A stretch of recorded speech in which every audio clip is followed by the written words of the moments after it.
Hello there, it is me. I'm here to tell you about my little stint in Gamma spectroscopy. A month ago I purchased this little nifty scintillating detector that can be used to record the spectrum of the radiation it is detecting, which allows me to identify the source. First thing first, I tested all my worldly possessions. Thankfully, there were no surprises among my mineral collection. I can tell you that my reaction if I found some high-grade uranium ore would be mixed at the best, because I keep most of my collection in my room. Only thing that triggered the alarm were my apatite specimens.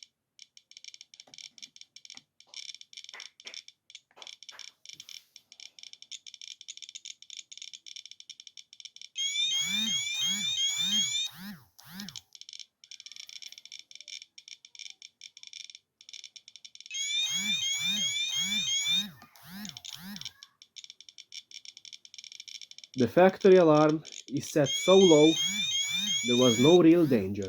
It is more of a "Ayo nerd, something here is slightly more radioactive than the background," and not drop and run type of alarm. So no need to worry. After locating some interesting candidates for further analysis, I began with the spectroscopy. I started by measuring the background, and some materials I know contain radionuclides to use as standard. For uranium, I went with uranium glass. For potassium-40, I measured my potassium nitrate supply. And for thorium, a thoriated tungsten welding rod that contains 2% of thorium by weight. Funny enough, it is still less radioactive than the apatite.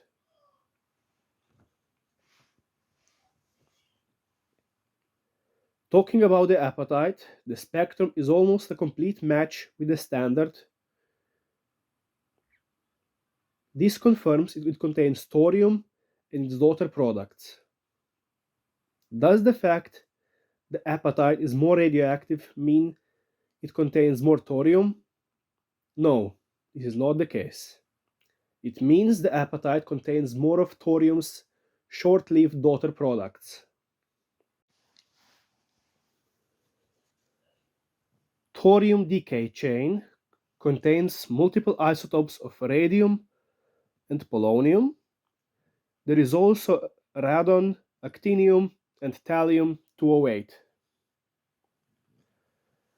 All that decays into lead-208, which is stable and no longer radioactive.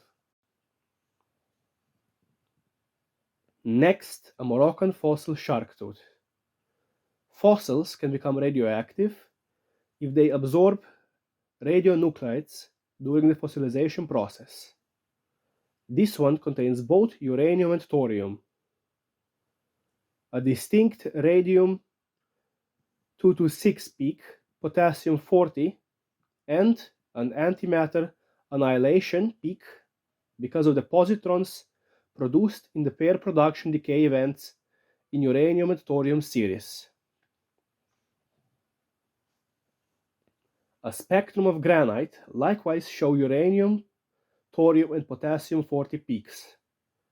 If you have granite countertops, they contribute a significant percentage of your background radiation in your home. Muscovite mica also contains all three alongside radium-226. Now the peanuts. While measuring the peanuts directly doesn't show any visible change in radiation, the spectrum says otherwise. Potassium-40 is expected because it is present in basically all organic materials. What is more interesting is a slightly above background thorium-232 peak. Now let me be clear. Let me be clear. Let me be perfectly clear. The peanuts are still perfectly safe, no need to worry.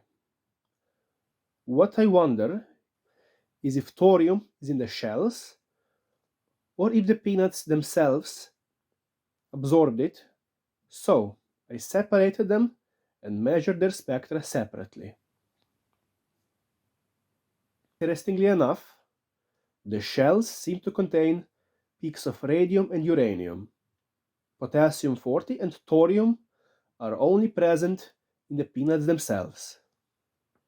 So, correct me if I'm wrong, but it seems that thorium has been absorbed by the plant, while radium and uranium could be from the dirt particles stuck to the shell. We can also see a very small antimatter annihilation peak that comes from potassium-40 decay. I am new at this, so if I made a mistake or you don't agree with my conclusions, do correct me in the comments. Thank you for watching, like, subscribe, and see you next time.